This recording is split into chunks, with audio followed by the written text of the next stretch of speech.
Said the little boy to the little girl in the ecstasy of bliss.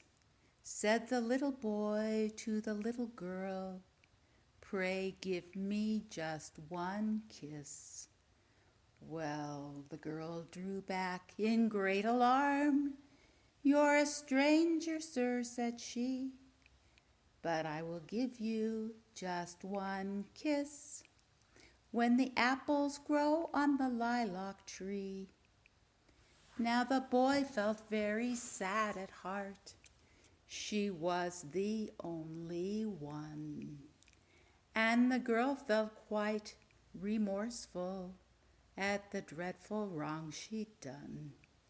So bright and early on the very next morn, he was quite surprised to see his little sweetheart standing in the garden, tying apples on the lilac tree.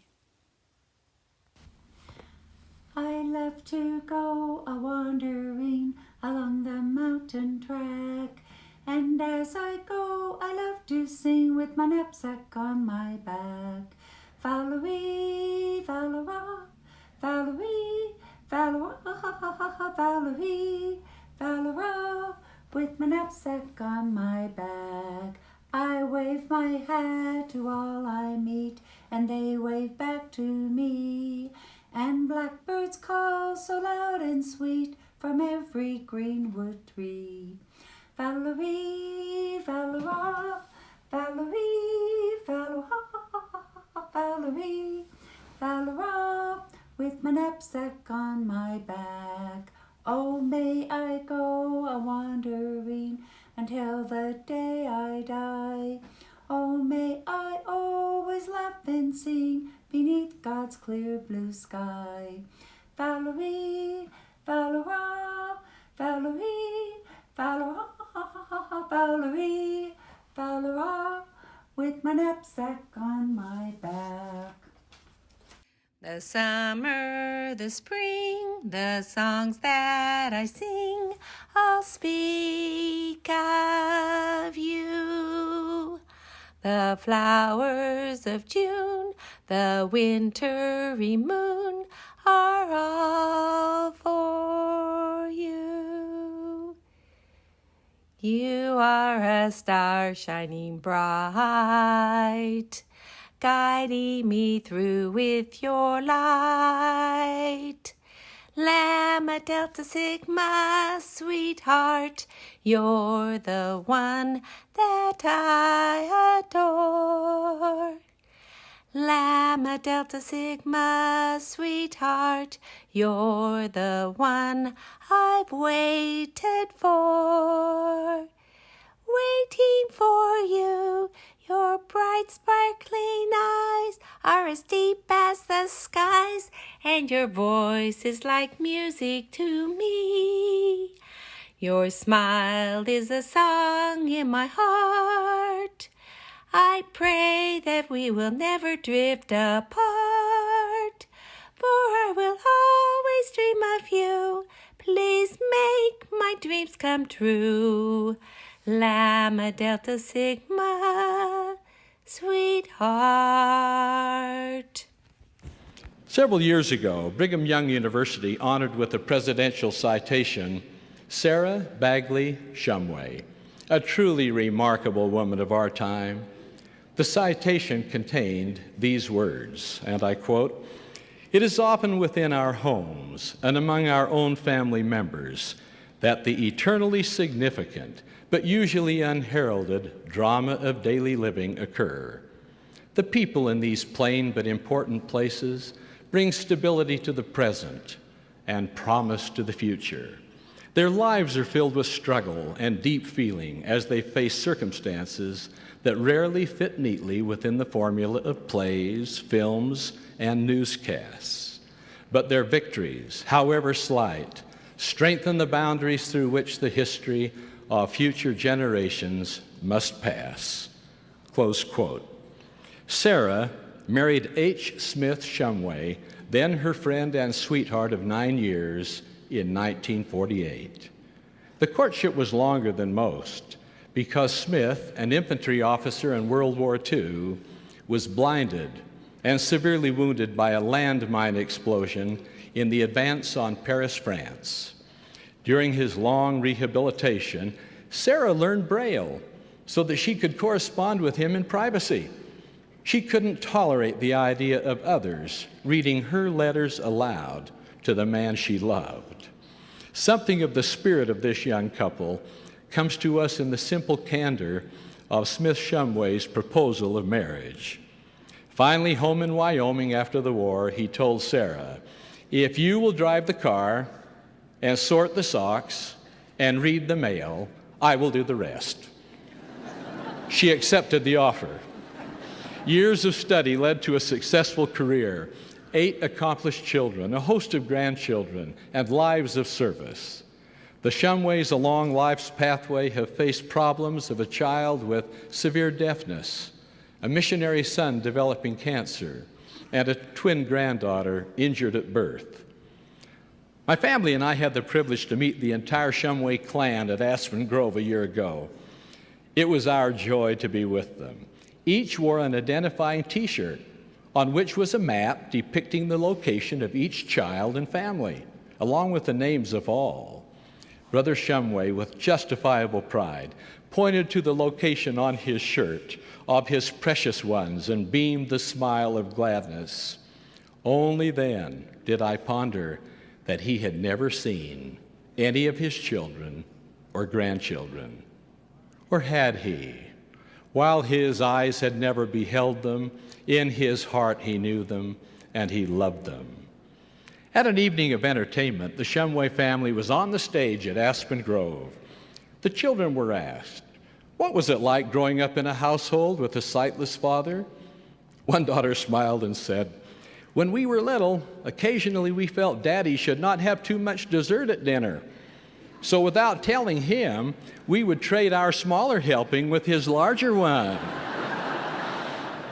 Maybe he knew, but he never complained. One child touched our hearts when she recounted, "When I was about 5 years old, I remember my father holding my hand and walking me around the neighborhood.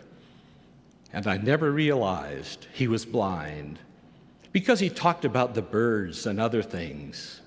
I always thought he held my hand because he loved me more than other children.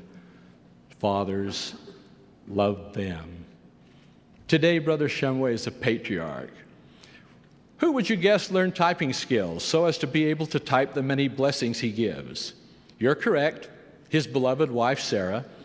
Smith and Sarah Shumway and their family are examples of rising above adversity and sorrow, overcoming the tragedies of war-inflicted impairment, and walking bravely the higher roadway of life. To share a story called I Love You Truly. It was the year 1981. Babies all over the United States in those days, Ohio, Utah, California, Maryland, and even New York City. In 1984, 6 of us had babies, 1 each month for 6 whole months. Mom was always invited to help her daughters when a baby was born.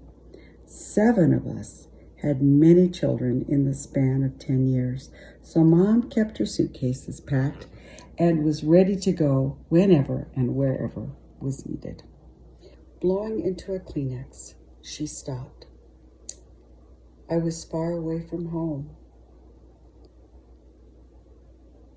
when Daddy called me, as he always did in the evening. It had been a day caring for your sister and the baby who'd just arrived home from the hospital. I love my grandchildren, but entertaining, feeding, and caring for the four older children, I was tired when the phone rang and was handed over to me with the words, "It's Daddy." As soon as I said, "Hi, honey," Daddy responded, "Listen, Sarah, I have something I want to say." I held the phone, waiting, then heard the melodic sounds of his violin as he bowed, "I love you truly." Tears flowing from her eyes, she continued, I sat there crying like a boob as I clutched the phone, cherishing him. I listened to every note, very homesick for Daddy. The things I'd planned to tell him melted away. It wasn't important that I didn't have the same energy caring for our grandchildren that I had when our children were little. Dad loved me. That's what I felt, and it gave me the spunk to muster on for another day. Married for 32 years, he had the same effect on her, and always did until her death. Her only regret when she died was leaving Daddy. She loved him so. And now I'm going to play I Love You Truly on the violin so you can hear just what Mom. Okay, here goes. I love you truly.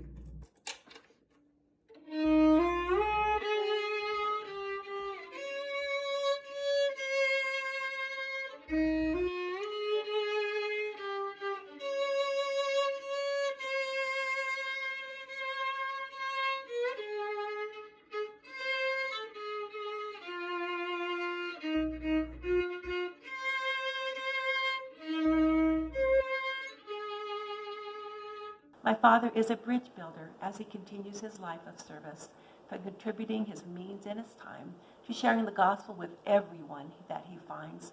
My father is a loyal friend to people all over the world. They have come to love, admire, and know him and appreciate him, my father, this man called Smitty or Smith. A blind man can do many great things if he has faith in himself. Instilling courage and faith in the blind is something my father will do throughout his life. To many people, my father is just typically blind, at least until they come to know him. For besides the sharpness of his other senses to start, my father sees even more deeply than they, with his heart. My father is an extraordinary man. Despite the obstacles and trials in his path, he has an unusual optimistic outlook on life. I believe his attitude of faith and joy can bury any strife. Trust in the Lord with all thine heart, and lean not unto thine own understanding. Scarlet fever, a weak heart, from trials of preparation. In all thy ways acknowledge him, and he shall direct thy paths. My father lives by this. His accomplishments are vast. My father, H. Smith Shumway, has brought a brightness of hope to many people, and even through the darkness of blindness has been his. There's a light in his face that will never dim. That which is God is light, and he that receiveth light and continueth in God receiveth more light. And that light groweth brighter and brighter until that perfect day, when all, even eyes and hair, will be restored and eternally stay. I love you, Dad. Happy birthday. I miss you. Down by the old, not the new, but the old mill stream, not the river, but the stream, where I first, not last, but first met you, not me, but you, with your eyes, not your ears, but your eyes, so blue, not green, but blue, dressed in gingham, not silk, but gingham too. For it was there, not here, but there, I knew, not thought, but knew, that you loved not light, but loved me too. You were 16, not 15, but 16, my village queen, not the king, but the queen, down by the old, not the new, but the old, mill stream, not the river, but the stream.